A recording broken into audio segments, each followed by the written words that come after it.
Okay.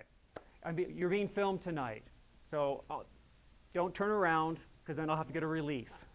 And I don't want to have to get a releases from all of you.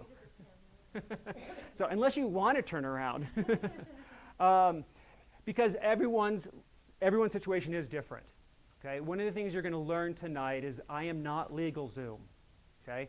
I am not go online, type in some information, and push print, and then have a bunch of documents that you don't know what you're doing with. Okay? Everything is customized to you, to your situation, to your finances. I very often work with financial planners and accountants so that we're all on the same page and structuring things in the right way for you. Okay? So tonight, this is all general information. It's all great information. It is coming from me. I have been an attorney now for 18 years, practicing in mostly small business law. I do have emphases in real estate investment transactions and in entertainment. So those are kind of my two niche industries, but I do have clients in a wide range of other corporate industries. Okay, let's get started. There's going to be 4 sections in the class tonight. We're going to talk about liability. We're going to talk about protection. We're going to talk about the LLC, which is just one method of protection. It's just one. Okay, there are many others. It just happens that the LLC is probably covers 90% of my clients. Okay, it's a great entity formation for small business owners. So most of you would probably be looking at an LLC, or you have an LLC, or you consider an LLC. So that's why we're going to focus on the LLC. And then we're going to talk about corporate governance. Corporate governance is what you do after you set up the legal paperwork, okay? Which is what nobody does. If most lawyers, they'll say, hey, I'll set up an LLC for you, great. They'll create the paperwork, they'll bill you, you'll pay, you'll take those papers, you'll go home, you'll put them in a drawer, and you'll forget you even had it. Seriously, that's what happens. And for years, that's what I did. And then I found clients calling me back and saying, you know, hey, I'm in trouble, or hey, I need this, and I've got questions. I'm like, well, are you a member managed or a manager managed? And they're like, what? Because they set it up online and they didn't answer the questions in the first place that they needed to set it up correctly, and I end up having to change things later. Okay? So it's always less expensive to do things right up front than to change things or repair things after the fact. Okay? So corporate governance is all the steps that you have to do to run your business once you've got it set up. Okay, let's start with section number 1. So tonight, liability. Okay, next slide. What is liability? This is just a very simple definition. Liability is a financial obligation, okay, which may be satisfied from the responsible party's assets. Okay? It's right out of Black's Law Dictionary. Okay? It's a very straightforward definition, but let's look at some of those parts individually. First, a financial obligation is a debt or a damage. Okay? Everything pretty much falls under these 2 categories. What is a debt? A debt is an amount or money that you owe. A mortgage is a debt. Okay? It is a contract or a contractual debt. And this debt is attached to you as an individual, which is a mortgage. Okay? Your business can take out a loan from a bank, a small business loan. Okay? That is a contractual debt. A damage is an injury that you have caused to somebody else.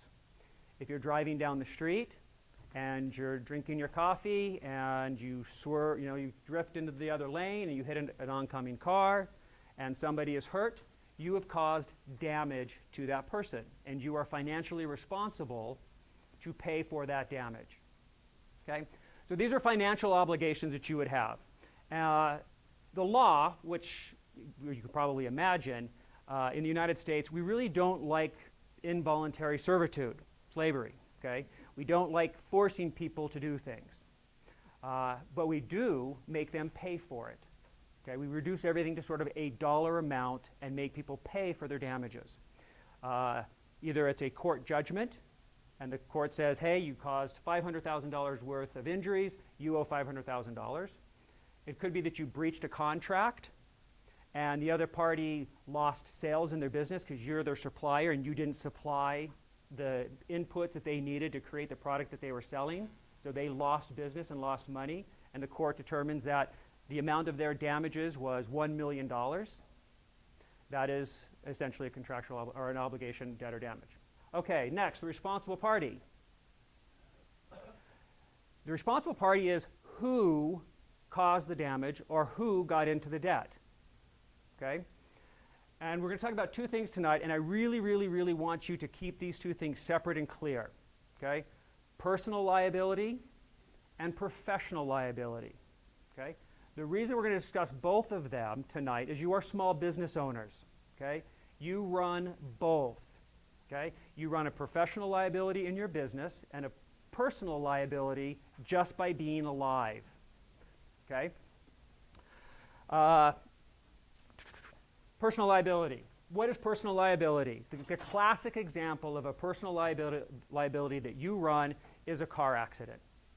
Driving down the street and you get into an accident, you cause somebody damage, you are responsible for that, and you're responsible for it as a human being, as a person, as your name.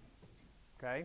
And so it attaches to you, and I want you to remember that as we kind of go through, and it'll make more sense in a little bit. Okay? But think of personal liability as something that attaches to your own person, your physical being, you as an individual, because it's caused by you.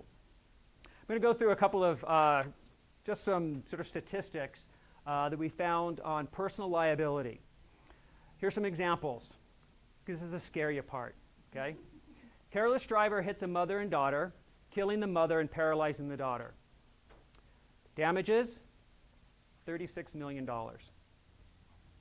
17-year-old boy was mauled by a neighbor's dog, leaving puncture wounds and lacerations. $1.1 million. Two plaintiffs were lacerated, that's cut, by a powerboat propeller when the driver was driving negligently on a lake. $31 million. Drunk driver smashed his car into a utility pole and injured the passenger, his friend, passenger in his own car. $33 million. Okay? Now, those are some of the extremes. Most damages for personal injuries are in the $100,000 to $500,000 range. Okay? But these are damages that are real and that people suffer. Okay? Next, professional liability. Okay? This is something that will attach to your business, not you as an individual. It attaches to your business. Okay? The work in which you are engaged, your employment, how you make your money, your professional life, your storefront, your rental property, your manufacturing plant, your t-shirt printing presses if you do t-shirts. Okay? Some examples of professional liability and damages. And I'm going to end with one that I think everybody knows, remembers, because it happened, I think about a decade ago, but everyone still talks about it. Here are some professional liabilities. Plaintiff was paralyzed from the waist down from improper use of fitness equipment at a gym. $66 million. Plaintiff's 2-year-old daughter was crushed to death by a falling granite countertop at a well-known home supply store. $4 million. Plaintiff walked into a grocery store, slipped on a puddle of melted ice cream. This was in Idaho, $700,000. Plaintiff's a child born due to negligence of an OBGYN, $33 million. Here's the one I think everyone remembers. Plaintiff spills a cup of hot coffee on her thigh, $4.5 million. This was at McDonald's. Okay? Now, raise your hand if you have a problem with that. Okay. Everyone always has a problem with that. Why do we have a problem with that? The woman knew she was drinking coffee, right? It's hot. How in the world did she get $4.5 million out of McDonald's? If I remember correctly, and we may have to have my law clerk research this specifically, but if I do remember correctly, McDonald's had received complaints about their coffee, that when people took it to go, that it got cold too fast. So McDonald's intentionally increased the temperature of the coffee beyond drinkable levels. So they were intentionally putting out and knowingly putting out a product that could cause injury that was beyond the norm of what most people would expect hot coffee to be. Okay? Now, does that make you understand the situation maybe a little bit more? Okay? No. Okay? The long story short is you don't always know what's happening. You don't know the whole situation. And I promise you that when it's you on the injured side, you're going to want to claim damages because you're going to want to be compensated for the pain, the suffering, the injury, the damage, the broken house, the broken contract, or whatever it is, because you've lost money, you've lost time, you may have lost customers. Okay? These are damages, these are real, and they will affect you. And the purpose of the law is to compensate you when you are damaged by somebody else. Okay? Now, again, the two types of liabilities for a responsible party are personal, things that you do as an individual, and professional, things you do as a business. Okay? As long as those two things are clear, the rest of what we're going to talk about will hopefully make some sense. Okay. Professional liability.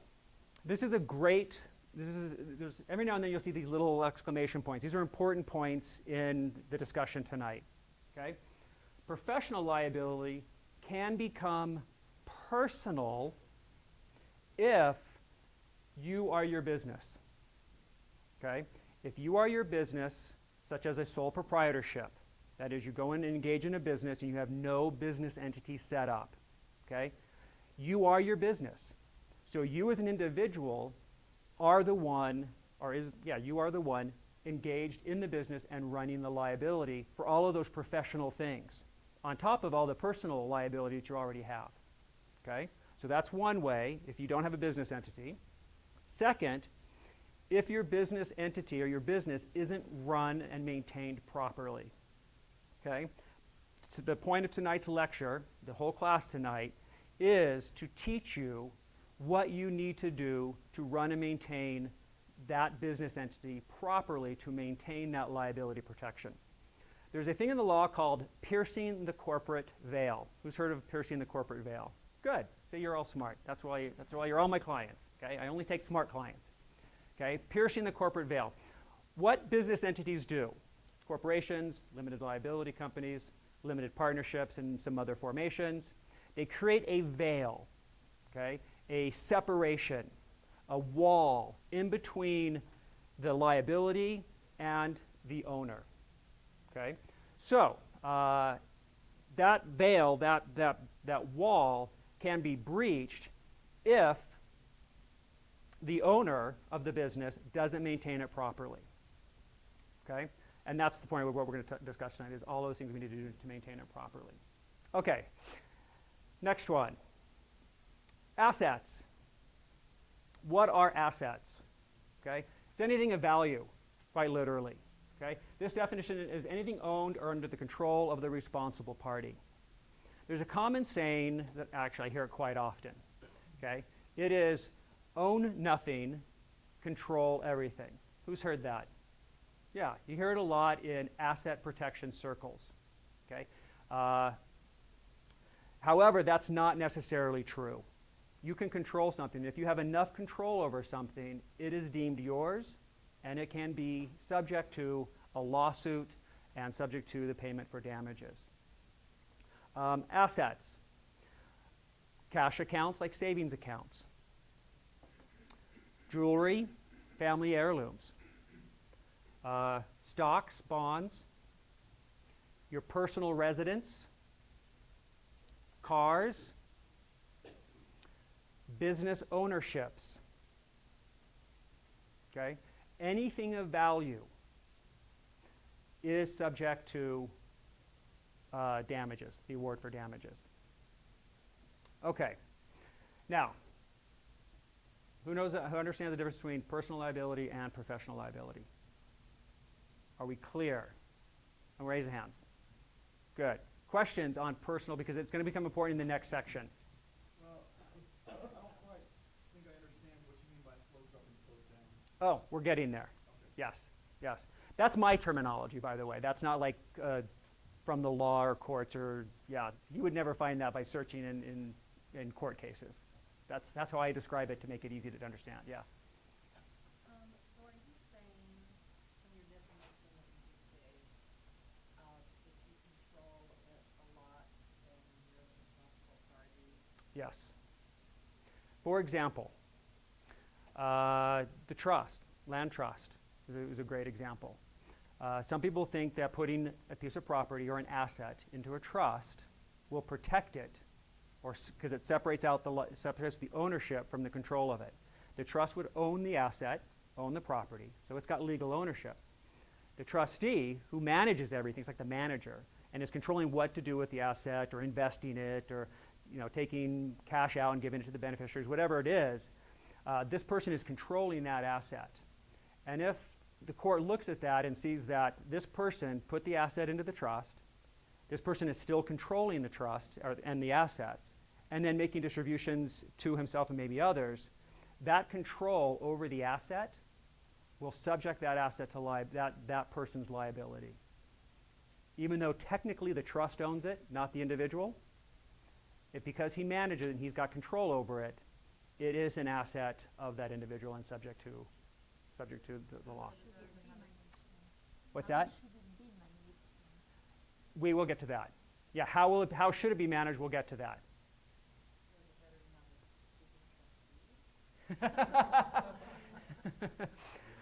No, what you're going to learn tonight is that the best vehicle is not a trust for protecting that asset.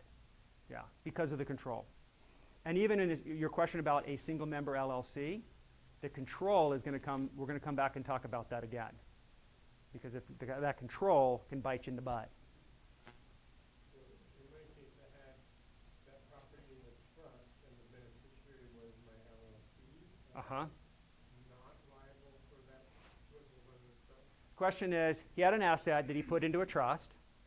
He's also the trustee, but the beneficiary is an LLC. Who controls the LLC? He controls the LLC. So he controls the LLC that controls the trust that's controlling the asset. So even though now the LLC might provide some protection, we'll get to that, but the trust itself, because of that control factor, that even though you're not the named beneficiary, but something that you control is, you still run the liability, and you could lose that asset because of that control. So the opposite is kind of the reverse. If the LLC owns something that the owner of the LLC is the trust, then it could still have. Yeah. Yes. And when we start talking about that flows up, flows down question, you'll see how a trust could possibly create another layer of protection with that LLC kind of blocking it from below. So yes. Okay. Go to the next section, which is protection. Oh, real question. Yeah. Another question. Okay, so you have an S Corp, you have $500,000 worth of net worth, and something happens to you personally, and they sue you, and then liquidate some of that Okay. ownership to pay that liability. Question is, he has an S Corp, so he has got a business entity set up that's got assets of $500,000. He, the owner, gets into trouble, gets into a car accident, kills somebody, and there's a $2 million reward. Okay? Can the court go after the assets that are in that S Corp? Who thinks yes they can? One. Few. Who thinks no? Most people think no. Okay? We're going to answer that question in just a few minutes. Stay tuned. Exactly. Okay, yes. Thank you for the segue into the next section on protection. Okay, the first thing that I really, really want you to understand, I'm going to spend a few minutes talking about this in the next slide, is there's no silver bullet. Okay, I have a lot of clients that come to me and say, I want an ironclad contract. I want a bulletproof LLC. Okay, you know what my answer is? Sorry, can't do it. Okay, there's no such thing as bulletproof, there's no such thing as ironclad, there's no such thing as perfect. Why?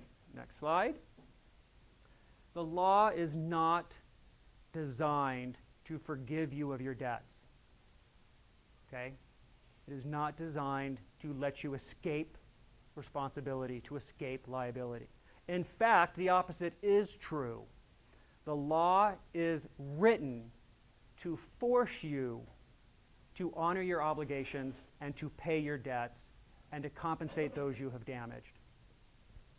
That is the point of the law. If we didn't do it this way, we'd live in chaos. We really would. Okay? Because anybody could breach their contract and walk away from it. Right? You could stand to lose millions and millions of dollars and they just walk away. Oh, like the federal government? That is a whole nother class. Yeah, so for us individuals, we are held to our contracts. When you sign a mortgage statement or a mortgage on your house, you are promising to make payments to the bank on that contractual debt. Okay?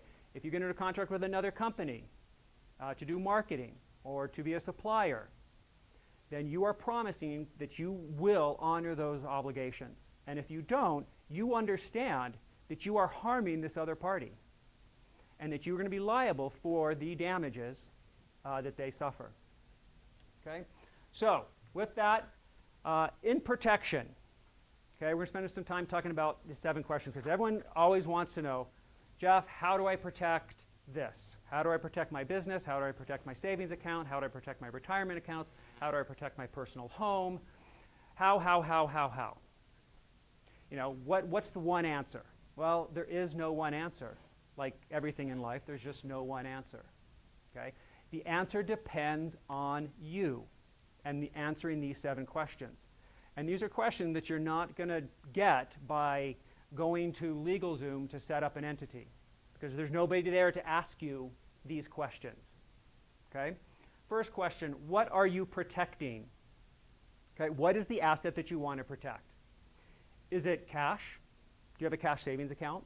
Maybe a couple $100,000 sitting in your bank account that you do hard money loans with. Okay, maybe it's that. Is it your personal residence? Okay, is it stocks and bonds? These are essentially just pieces of paper, okay, that have value. Is it a rental property? Is it inventory for your business? Maybe you sell farm equipment and you've got a warehouse full of tractors that are each worth, $300,000. Okay? What are you trying to protect? Many of those things are protected in different ways. A personal residence is protected in a very different way than a rental property. Even though they're both homes, they're both real estate, they're both little pieces, construction with wood and shingles and roofs and all that sitting on land, but you'll protect them differently because they are different things. They are different assets. 2, who are you protecting it from?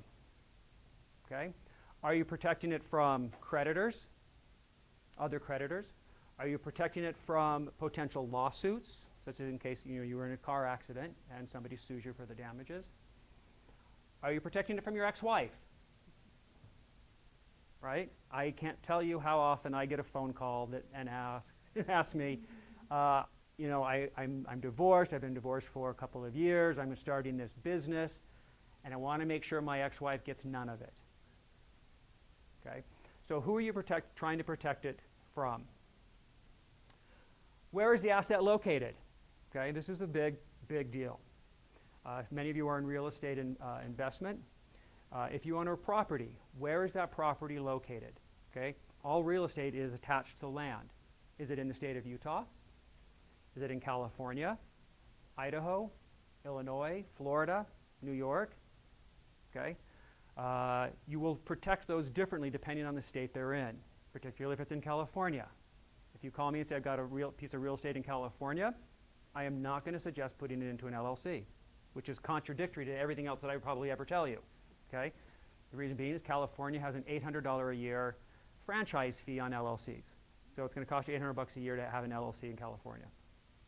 So I have a completely different strategy for protecting your asset in California. Cash accounts. Okay, they're sitting in a bank. Okay, so it's all you have is a piece of paper saying that you have $200,000 in your savings account. Okay, but you have control over that savings account, so therefore it is an asset. Okay, so cash is protected differently. Your personal residence is protected differently.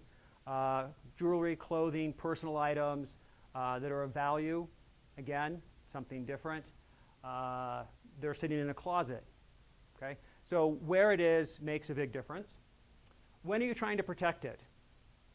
Hopefully, since you're in this class, you will protect it in advance, before you get into trouble, before you get into a car accident, before you are sued for breaching a contract with a supplier. Okay? Protecting it beforehand is a whole lot easier, a whole lot cheaper, and a whole lot safer than trying to do it later on. In fact, once you run liability, there's not a lot you can do to protect any of your assets. Okay? There are, I know, plenty of attorneys out there. You can spend tens of thousands of dollars on trying to hide and not disclose and protect assets, you know, shuffling things off to oversee accounts and blah, blah, blah, blah to try and, but the fact is you're probably going to lose it anyways. Okay? Even doing something within a short time frame of running their liability, okay, could still lose that asset. For example, one of the best asset protection vehicles we have that is known to man in the United States is called an irrevocable trust. Okay? It is the closest thing we have to a silver bullet of protecting an asset. Okay? Most likely an irrevocable trust is not something that's functional for you, and it's not functional for a small business. Okay? But if you have an asset and you really want to protect it, you can put it into an irrevocable trust, and it's very well protected. However, courts can go back a year, 2 years, and sometimes even 3 years and pull assets back out of that trust from the time you put it in to the time you run liability. Okay? So things like asset protection and estate planning are very, very important concepts, because the earlier you do it, the more protection you're going to get. Okay. Yeah. Oh, yes. Running liability. When I use the term running liability, what do I mean? That means you are you're alive.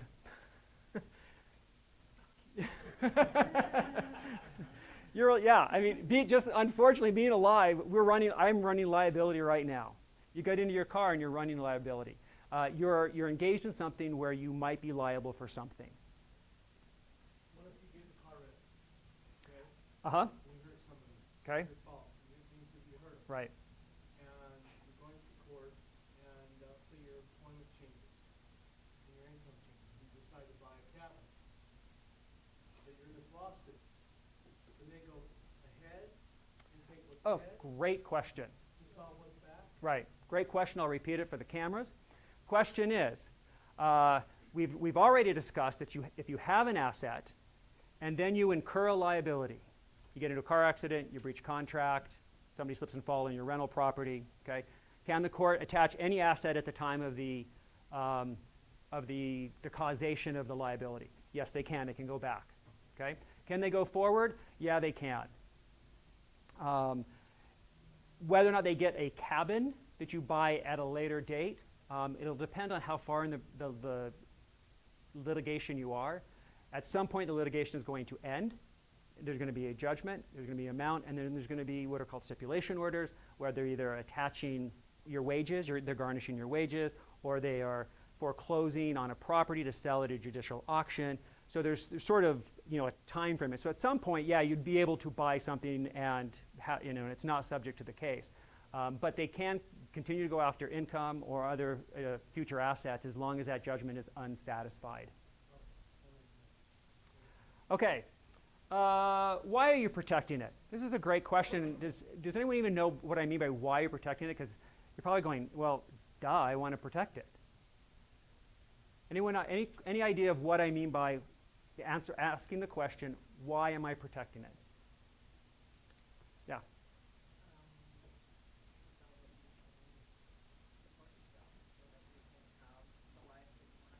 Okay. Protect it to continue receiving an income. My accountant. Because we are a too happy country.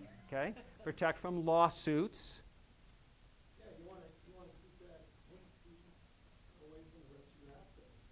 Okay? Ex-wife. Okay? Retirement. Okay, we talked about lawsuits, retirement, and one other one. What is the two things that are certain in life? Death and taxes. Death. Sorry, but you're going to die at some point. Okay? So, yeah. Can you be put in jail if you can't pay? No, we no longer have debtor's prison in the U.S. No, so you cannot be put into jail. Now you can, depending on how you don't pay, and you start violating court orders or trying to subvert the process through fraud, yes, you can go to prison for fraud, but you can't go to prison just for not paying. So, but great case. I have an example, a client that was recently brought into bankruptcy court, and the guy that went bankrupt was trying to hide assets. He had one LLC that he filed bankruptcy on that owned 2 properties. But 2 weeks before he filed for bankruptcy, he moved them to another LLC. 2 weeks later, moved them to another LLC. That LLC took out loans on the properties. Of course, he took the money and left. The lender foreclosed on those 2 properties and took them back. Okay? Now, he didn't pay his debts. He's in prison. Okay? Not because he didn't pay his debts, because he was hiding assets, committing fraud, other things to get around paying assets. So, when I say, why are you protecting it? Here's what I mean. Are you protecting it to avoid litigation or lawsuits for being in a car accident? Are you planning on retiring and you want some income stream? Or do you want to protect it so that you know it's around to leave to your children, to charity, or whoever upon your death? Okay? And this is a very, very important question because they have very different answers. If you're protecting your assets from current litigation, okay, from lawsuits, most likely you're going to use an LLC or some other business entity, and maybe coupled with a family trust. Okay? If you are looking at protecting that asset until you die, then I will probably recommend an irrevocable trust. Okay? At least owning the LLCs or owning other things. Because that, again, that irrevocable, I can't even talk tonight. Water. Thank you. Irrevocable trust is very, very protective. Okay? But because it's non-revocable, that asset is now belonging to somebody else, and you can't really use it in a way that most small business owners want to use their business. So for most people, it's not a good means to protect from current litigation on a business that you're currently running. Okay? It is a great way to protect the asset to leave to your children. Okay? So why you're protecting it makes a difference in your choice of vehicles. How long are you going to own it? Okay? How long are you going to own this asset? Are you going to own it till you die? Are you going to own it for the 3 months while you rehab the property and flip it? Okay? Are you going to hold it for 10 to 20 years as a rental property? Okay? Is this a business that you're going to get into and build and then sell off in 5 years? Are you going to keep it, until you retire so that you have income in your retirement? Okay? So again, ask yourself, with this particular asset, how long do I want to protect it for? Final question is, how do you want to protect it? We answer this question after we answer questions 1 through 6. Okay? So when you have a better understanding of what you're protecting, who you're protecting it from, where the asset is located, when in the process you're trying to protect it, why, and for how long, then we can come up with a strategy to decide on the best vehicle for you. Okay? Flip the case. Okay, very, very important. Get your questions answered. Okay? This is why people actually hire people like me. It's to answer their questions. Okay? If you were ever in the need, clients call me up all the time. I'm doing this. I've got this. How do I protect it? What do I do?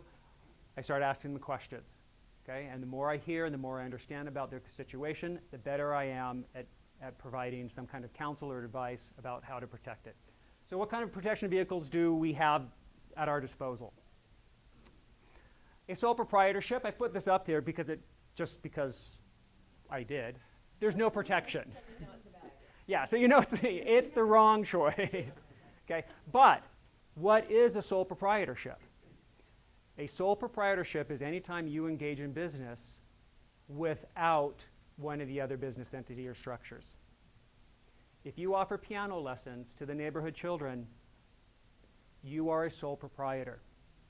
Okay? You are in business. And what did we learn about professional liability and personal liability? If you don't have a business entity set up in between the two, your professional liability becomes personal. Okay? So anytime you engage in a business, if you do not have a business entity set up, you are a sole proprietor. Okay? General and limited partnerships. These are contractual arrangements among two or more people who want to engage in a business together. Partnerships are great because they're very flexible. It's a contract. You can write a contract with anything you want in it, literally, anything you want. You can put down into writing, have both parties sign, and everybody is obligated to those terms. Now, in a standard partnership where two people decide to come together, do you need something in writing to establish that partnership? Who thinks you need something in writing? Who thinks you do not need something in writing? Those people are correct. You're best to have it in writing, but you do not need anything in writing to establish a partnership. For example, the sole proprietorship, I said, if you engage in a business and you've got no entity set up, you're a sole proprietor. If there's two of you engaged in a business with nothing set up, you are in a partnership. And in a partnership, we have the Three Musketeers rule. One for all and all for one. You are liable for acts of your partner. And if you've got no other entity set up, you are personally liable for the professional conduct of your partner. Okay? Those are general partners. There are situations where you can create a partnership with limited partners. Okay? Limited partners, that term comes around from members of a partnership who don't have general liability. So they're not liable for the acts of the business. Okay? To be a limited partner, you must have it in writing. It must be in writing that you are a limited partner. And the only thing you can stand to lose is what? Your investment. That's right. Whatever you put into the company, you could lose if the company goes under, if it defaults on its loans, creditors come after it, or lawsuits come after it. Okay? You might lose your investment, but your personal assets, they're protected. Okay? Every partnership that has limited partners must have a general partnership, a general partner. Okay? Somebody in that partnership must take the liability. Okay? So someone is going to run the liability. Now, there are very complex structures with major corporations and businesses that set up these limited partnerships, and the general partner is another business entity of some sort, a corporation or an LLC or something else. Okay? So you can get complex, and you can come up with ways to provide a lot of liability protection in partnerships, usually in partnerships where there's multiple businesses coming together as opposed to individuals coming together. Okay? So partnerships, corporations. Okay? This is going to be important terminology throughout the rest of tonight when we talk about LLCs. When I say corporation, I'm a lawyer. So a corporation is an Inc., I-N-C period. Okay? It is established with articles of incorporation, and it sets up an Inc. An Inc. is different than an LLC. An LLC is a limited liability company. Okay? It is a company, it is not a corporation. Do not call your LLC a corporation. Okay? Do not use that terminology on paperwork. We're going to talk about that later tonight. Okay? It is a company. A corporation must have shareholders. An LLC has, anyone? Members. Okay? The owners of an Inc. are shareholders. The owners of an LLC are members. An Inc. must have a board of directors. An LLC doesn't need it. An Inc. must have officers. president, vice president, CEO, CFO, whatever. Okay? An LLC doesn't. You can call yourself a president of your LLC. I have clients who want to do that. Okay? It's okay. Okay? You can label yourself whatever. But an Inc. has very rigid rules about its structure. Must have at least one shareholder, must have at least one board of director, and it must have at least one officer. Because these are requirements by law that they have. The LLC doesn't need any of it. All an LLC needs is at least one member. Okay, and we'll talk a bit more specifically about that later. Yeah. Does a shareholder, Shareholder. Can it be the same person? Yes, yes. One person can be the shareholder, the director, and the officer. Yes. And one person on the LLC side can be the member and a manager. And then all kinds of neuroses pop up. Okay? And you're going to be very neurotic by the end of the night. Okay? But I will walk you through this and we will get it down. Okay? I started the limited liability company because, as you'll see kind of later tonight, it's the preferred vehicle for small business owners. And that's why we're here tonight. If you call me and you say, I've got a personal residence and I want to make sure that it's around so I can leave it to my children, we're not going to be talking about an LLC. Okay? You say, I've got cash accounts, I've got $500,000 in cash that I do such and such with, we're going to come up with other ways. Okay? But as a small business owner, whether you print T-shirts, whether you're a landlord, whether you're a flipper, or whatever, or a lawyer, you're a small business owner, and for most of you, the LLC will cover most of your needs. Question? How different is the S Corp and the C Corp? We're going to talk about S Corps and C Corps tonight, too. And we're going to talk about the LLC that is S-elected. I'm going to make it even more confusing for you. Yeah, sorry. We're probably going to cover this, but what are the advantages or disadvantages of corporation versus Good question. The question is, what are some of the major differences between a corporation and an LLC? Thank you for bringing that up because we probably won't cover that later because I'm not going to cover corporations. Corporations, typically called a C Corp, if you just set up an Inc. with the state, you're a C Corp.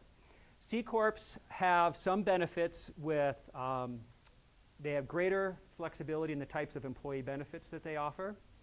There are differences in retirement accounts, deductions and expenses, but I've got two accountants here. And for example, company cars, these sort of situations. A C Corp can have what's called retained earnings. Retained earnings are when the money you make, you keep in the company and you don't give out to the shareholders, but you hold on for future expansion or, going to build a new factory. And that money then won't be taxed because it's not being given out.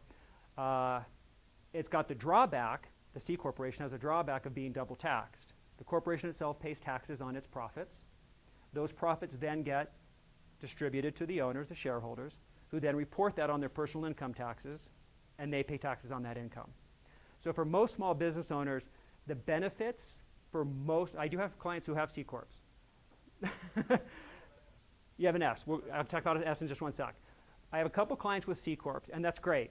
We've sat down, we've talked about their goals, all these other questions, and some of their tax liabilities. I sit down with their accountants, and we decide that, hey, this is a great vehicle because of the things that they want to offer or things that they want to do. And we set up a C Corp, and they're comfortable with that. An LLC, the benefits of an LLC are that it's generally much more flexible in its arrangement because it's a partnership. It is easier to run and maintain because it doesn't have as many hoops to jump through. It actually has the same, if not sometimes better, liability protection. It is not double taxed, but at the end of the year, all of that gain or loss of that company gets flowed right onto the owner's tax returns where they're taxed at that level. Now, what is an S Corp? An S Corp is a term where an entity has chosen to be taxed under subchapter S of the tax code. Okay? So an Inc. can make this election and become an S Corp.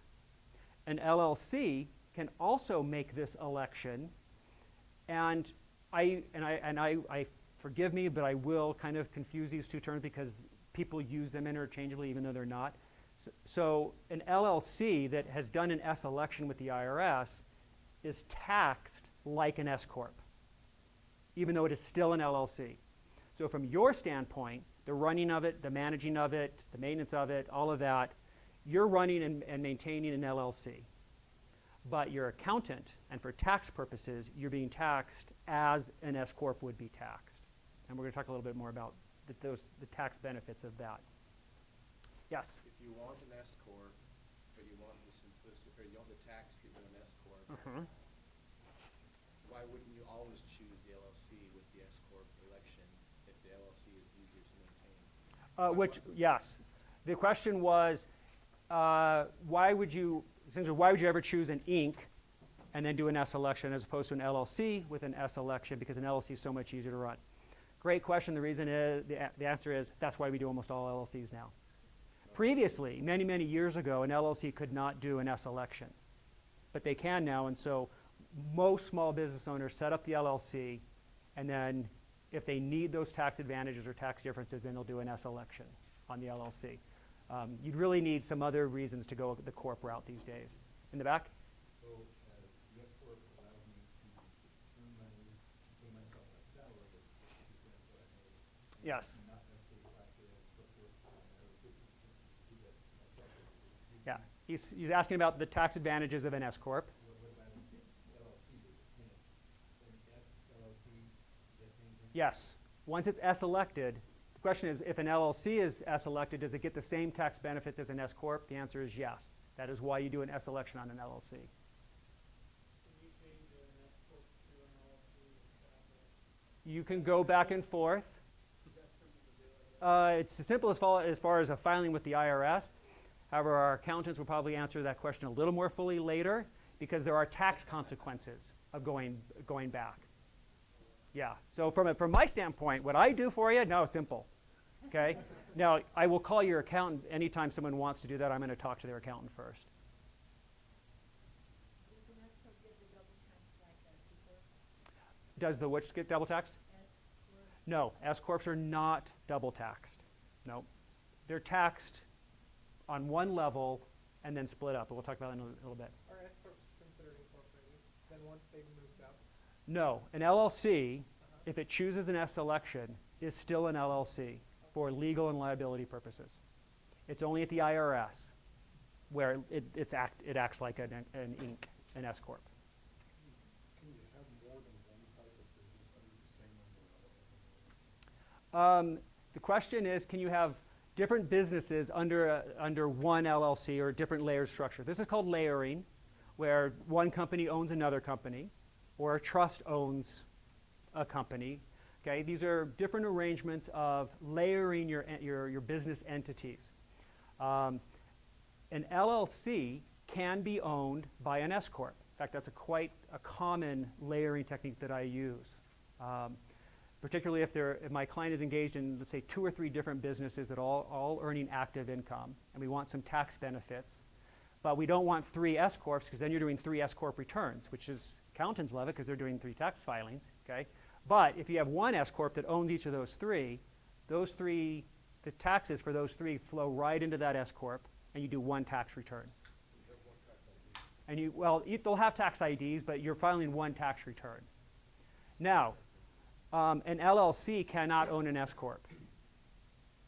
Okay, the thing about the S Corp, there are restrictions on who the owners can be. So you can't do the reverse. Okay, great layering questions. Probably give me a call. Happy to talk to you about your specific situation and how to layer things. So let's get on a little bit more with protection. Yeah. Up next. Okay. Okay. Perfect. Okay. Personal liability. It's in red because red is bad. Okay. Now, give me some examples of personal liability. Anybody?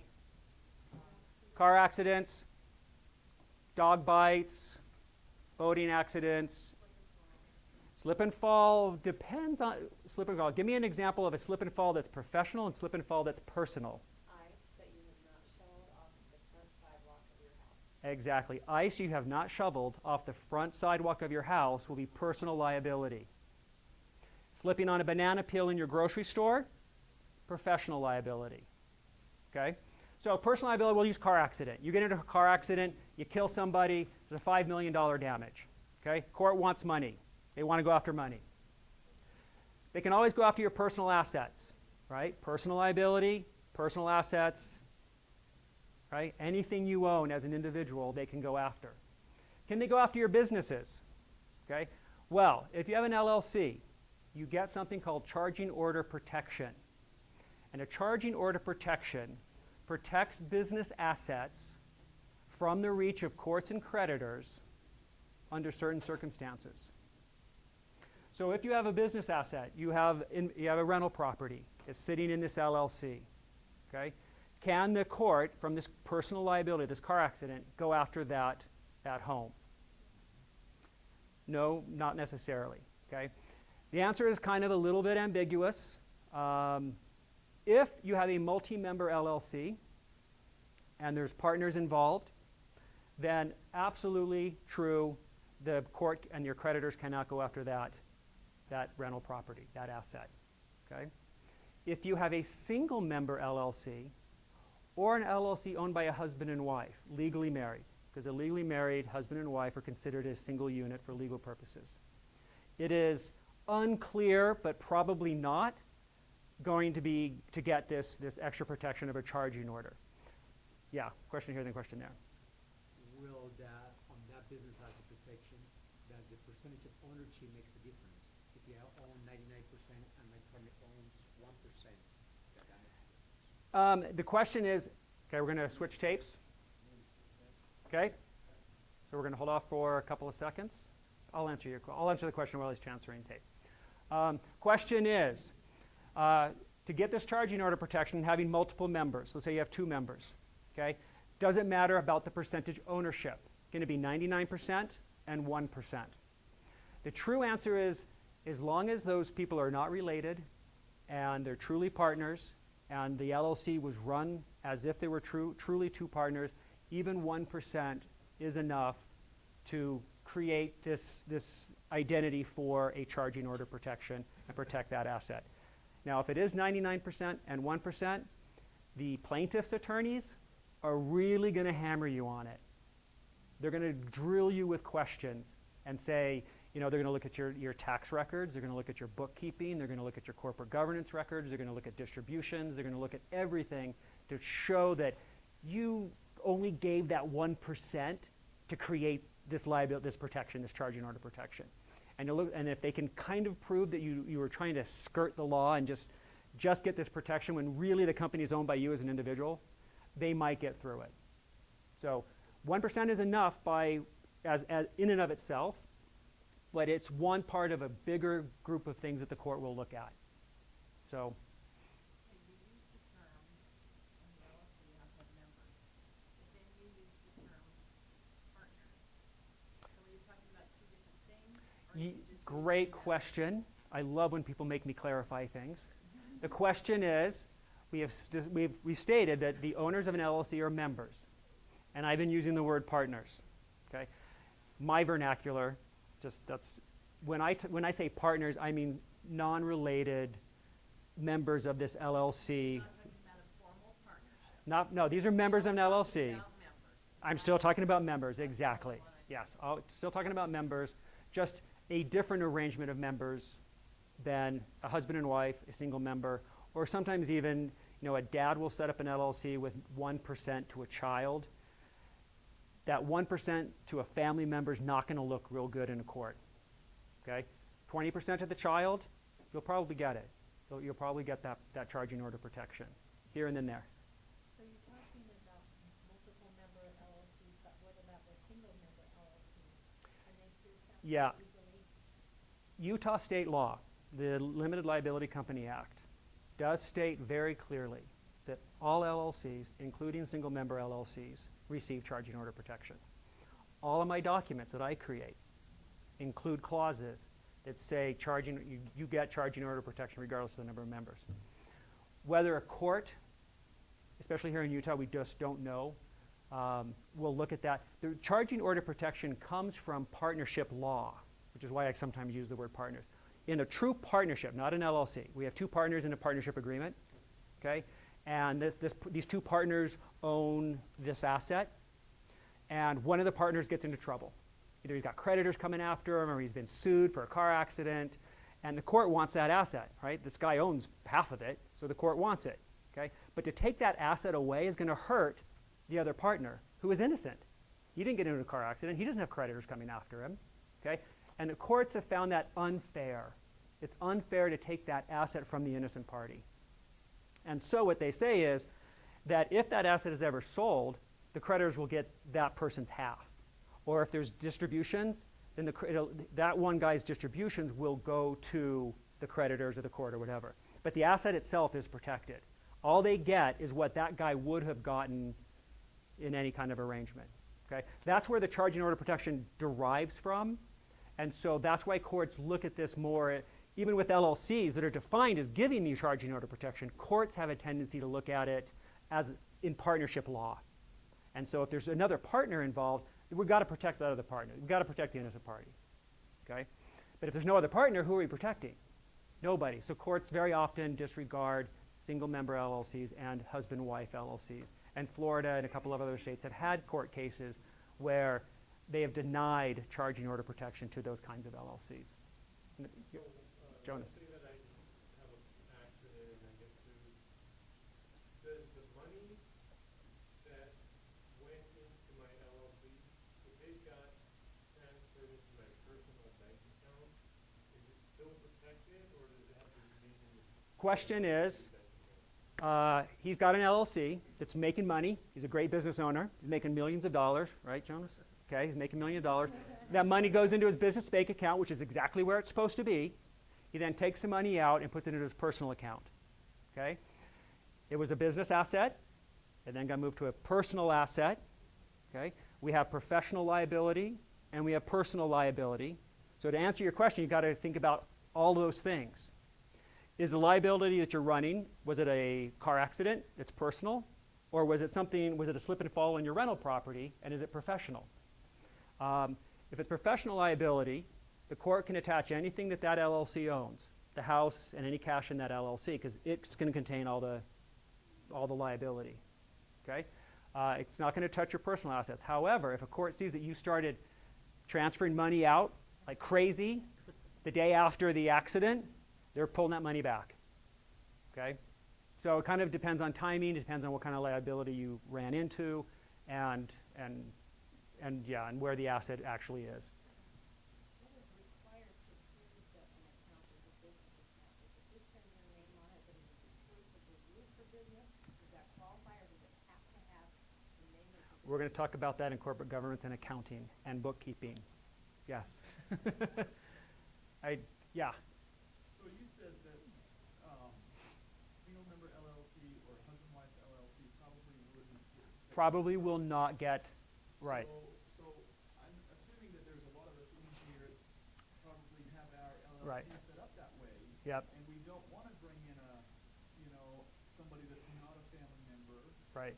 So how do Yeah. you go about that? Question is, if your situation is that you can't bring in another party into your LLC, you don't want to share ownership, you don't want to have a partner in this venture, what do you do? For as far as the charging order protection, my suggestion is always do everything you can do. And we're going to talk about that for the next hour. Of all these things you can do, and go to court with the biggest stack of evidence you can, and argue the case the best you can that you deserve it, that you truly ran this as a true independent business, not as what's called an alter ego of yourself, but a true actual business. And I'm going to talk about ways to do that. And honestly, for charging order protection, hoping the court gives it to you. Now remember, that's for personal liability, protecting those business assets. Next slide. The reverse now is if you run professional liability and you've got your business and personal assets. Okay? The greatest thing about setting up an entity for liability protection purposes is this veil. This is the veil right across here. Okay? That professional liability is not going to touch your personal assets. It's not going after your savings account. It's not going after your personal home. It's not going after your stocks and bonds. Okay? All those personal assets are protected from the professional liability. Okay? Now, are your business assets protected? Well, maybe, maybe not. Okay? Remember, professional liability. Just like personal liability attaches to you as an individual and anything you own as the responsible party. If it's professional liability and it's the responsible party, then anything it owns is at risk. So typically, yes, your business assets are probably going to be at risk from professional liability. Okay? Just business assets Of that business. That's right. That's why we kind of got this all encircled. If you have a second business that has no ownership relationship here, or no remember that control, managerial control, okay? It gets very tricky when you've got multiple businesses and if one business is controlling the other, because courts will look at that, okay? But yes, it's just this one business. So if you have a rental property and it's owned by an LLC, and that tenant in that property falls down the stairs because you didn't repair the hand railing, breaks their neck and is paralyzed, they've got to sue the owner of that property, which is this LLC. And if you've maintained this business entity correctly, your personal assets will be protected, and the only thing at risk is what this LLC owns, so that one property. If your other LLCs or your other properties and your other assets are in other LLCs, they're not going to be touched. Okay? Series LLC, we talked about it a little bit before you came in. Series LLC is a slightly different breed. A Series LLC is a single LLC that sets up sub-companies. By state law, we said this earlier, each one of those series does have separated liability, one from the other. And if each one of those series is maintained business entity, separate and distinct from the other series, state law says that yes, they should have that separation of liability. It has not been tested in the courts. I don't set up a lot of series LLCs. One, they haven't been tested in the court, so I can't with confidence tell people that it's going to be protected. We believe it is. I mean, the state law is very clear. But the real reason I don't set them up is because most people don't maintain them separately. Because it's all just one LLC, they just kind of throw everything together, throw all their bookkeeping together, all their accounts together, all their cash together, and pay bills from one thing and write checks in one another names, and they don't follow corporate governance.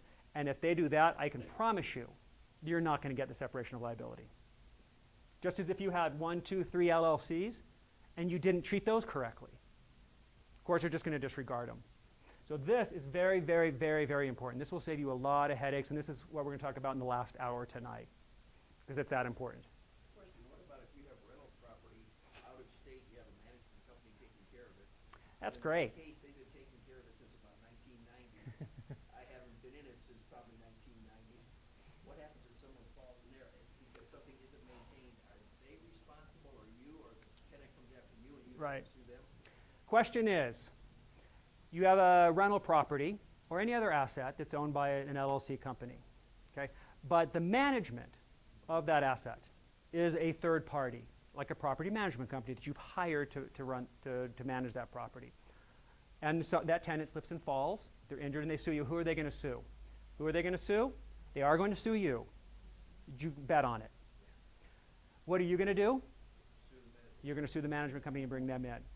I have seen a lot of property management contracts here in Utah, and I tell you, every single one of them will waive off all their liability. We're not responsible for anything. They're not going to get away with it, and I always make my clients go in and negotiate with them and strike those clauses out or find another property manager. They will have to take liability for if they don't answer calls, if they don't make repairs on an appropriate time, but it's up to you to probably have to prove that. So for you with property managers, it's great. I am a big fan of hiring property managers. And you'll see at the end, I'm a big fan of hiring accountants, bookkeepers, lawyers, doctors, property managers. Bringing third parties into your mix is a great way to get liability protection without bringing another member in, without sharing ownership. Bring somebody in another capacity. Just more legitimacy. Okay? Okay. Next one, and then we should be able to take about a 10, actually we're going to have someone come up and present in a second. Build your case, right? I started off this segment with, there is no silver bullet. There's nothing ironclad, there's nothing bulletproof. What do? Build your case. Okay? If you're ever sued, if you're audited by the IRS, if you're ever investigated, you want to lay the biggest stack of evidence you can on that judge's desk. Just lay it right on there. Okay, bury them in all your great record keeping, all your receipts, all your meeting minutes, okay, all your corporate documents, just throw it all on his desk and bury him, okay? Because the bigger your case, the stronger your protection, okay? That is the discussion for the next hour. We're going to have about a 10-minute break, but before we had a break, like I said, I am a huge fan of hiring professionals. I very often joke that, you know, we're Utahns, let's face it, right? We're do-it-yourselfers. If we can do it ourselves, we will. You know, we're pioneer stock. It's just what we like to do, okay? But you're small business owners, right? Your job is to make money. Go out and make money. Do what you do best. And let somebody else do the stuff that you're not good at, okay? Hire a lawyer, hire an accountant, hire a bookkeeper, hire a property manager, okay? They can do it much more cheaply than you can do it. I mean, why would you spend your time going through all your books and adding up numbers and on a calculator that you've set on your desktop because you don't even have a computer, right? Give that shoebox to a bookkeeper, okay? And tonight we have a sponsor, Tony Johnson. I've known her for many, many years. And she's a great professional. She's local. And she's a bookkeeper accountant. And I'm going to let her speak for a few minutes about her business and what she can offer you. And if afterwards, feel free to network and chat with her. Yeah, anyways, Tony Johnson, you're very welcome. So, who's Kate in the mail from the IRS? Do they terrify you? See, I'm the opposite way. I actually love going to that pretty pink granite building downtown called the IRS. But, you know, that's why I'm accounting. What Jeff said about hiring out what you're not good at so that you can focus on what you are good at, that is so important. You know, I hire out my filing. I have an assistant to file for me. I'm not going to spend my time filing. It's a waste I don't of spend my my time researching. Exactly. Frankly, it's a waste of my time and gives me a headache. You know, I hire someone to clean my home because, again, my time is better spent doing what I'm good at, which is making and helping people manage their money. I have a drawing over here for a free business or personal tax preparation. Put your card or your name and number in there. And I will also email you a list of all the things I give to my new clients that are starting businesses. Talks about expenses, you know, what you can write off, things you can't write off. You cannot write off your Gucci purse.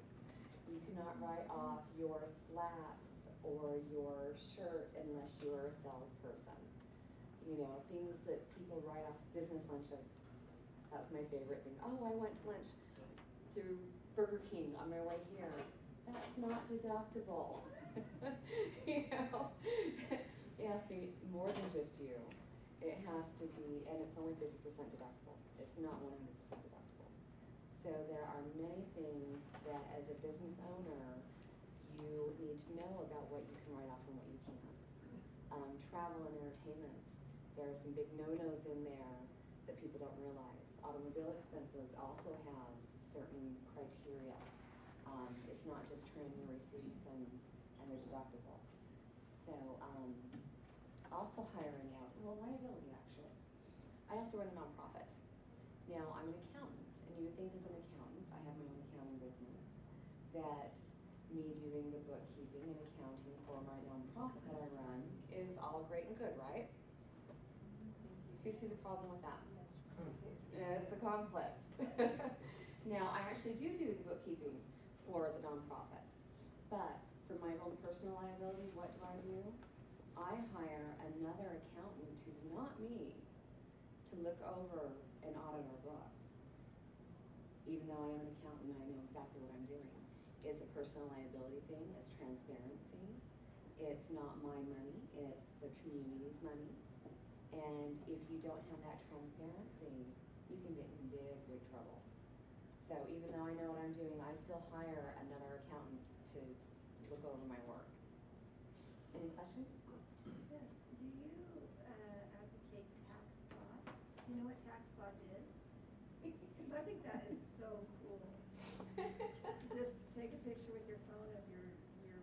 I know, right? And then it puts it right into this section it's supposed to go in, and it tells you even the tax deduction that you're I gonna do get. not have that app yet. I have not tried that, but it looks very interesting. I met the owner of the company, and it's really awesome. Is it? Yeah, it really is. I use A lot of QuickBooks and I do people my use it. entries and, That's taking nice. pictures of receipts. I haven't gotten that technical yet.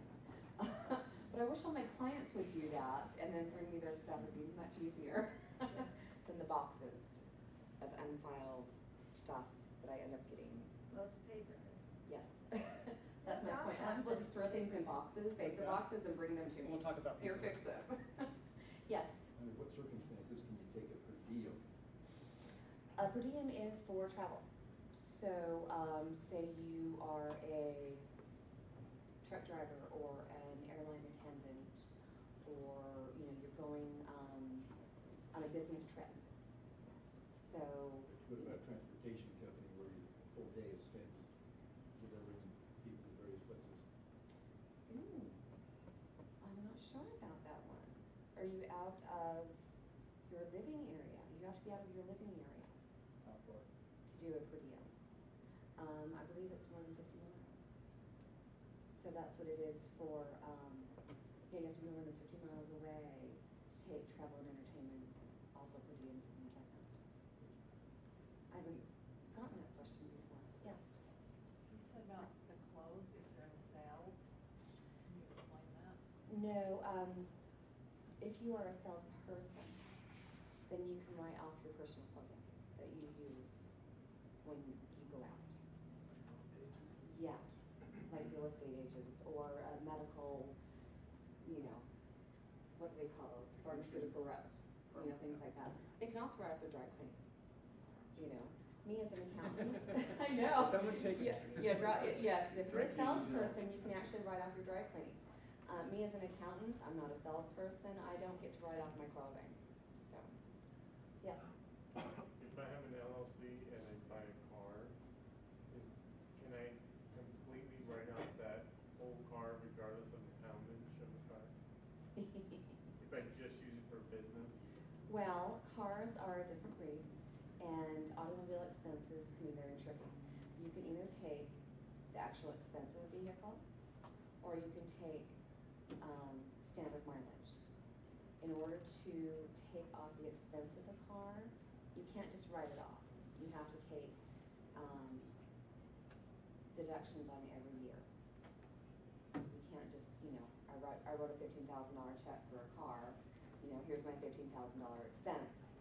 So You now, just how do about the that. 6,000 pound and above rule for a Right. car? It's the same thing. It's the same thing, so after over how many years do you depreciate it or take the deduction? For cars, it's 5 years. Five. It's a depreciation. So it doesn't matter if what's the whole 6,000 pound deal? We took a class at the, we took a class at the Millionaire Summit on taxes and. Really? Uh-huh. And. Section Did you take that? 179 rule. Yeah, Yeah. well, it's. Oh, section 179, okay. Weighs over 6,000 pounds, so you look in the door and make sure your car weighs that much. And then it Section was- 179 is where you can write off an asset that year. Is that what you're talking about, Yeah. instead of depreciating it? They said for free. Yeah. Section 179, you can write, say you buy a copy machine that would, costs $500. Instead of depreciating it over the life of that property, you can just take that entire deduction that year. That's a section 179 deduction. And that's for assets, yes. But there are, rules for that. Yes? If you have a rental property, say, and you use section 179 for portions of that house, and is that amount that you deducted recapturable? You cannot do section 179 on the real property. But you could do a cost segregation on rental properties, and that's quite a good reduction. A cost segregation. Yeah, where so you buy a property, you fix it up, everything that you spend in fixing up that property, if you have a cost segregation done, everything that you spent depreciates. The carpet is depreciating, and the cabinets, blah, blah, blah. And so there are specialists that come in and do a cost segregation and get you lots of great tax deductions for your real estate. Yes, on improving your properties, yes. Never heard cost segregation before. So you're talking about. Is that a new fancy term? No, that's my Is that a lawyer term? That's my understanding of the, people that come in and do that. Yeah, you just, They're, they they write off do the a cost improvements. segregation. Like an amortization. I guess that would be, That's what we would call, the taxes, things are amortized. I can't even say that word. Cost segregation and amortization. I think so. That goes over time? I believe so. So it's an amortization. Okay, last question, then we're gonna take a 5-minute break. Third one of the news. Yes, Are your services for bookkeeping or tax preparation, are you? both actually. I do bookkeeping, I do payroll, and I do tax preparation. I do charge for all of that. I charge $20 an hour for bookkeeping, for payroll, for consulting. For tax returns, it's based on the actual tax preparation. It goes anywhere from $50 to $200. Great, thank you. Okay, great, 5 minutes, walk around, network, use the restroom, get some water.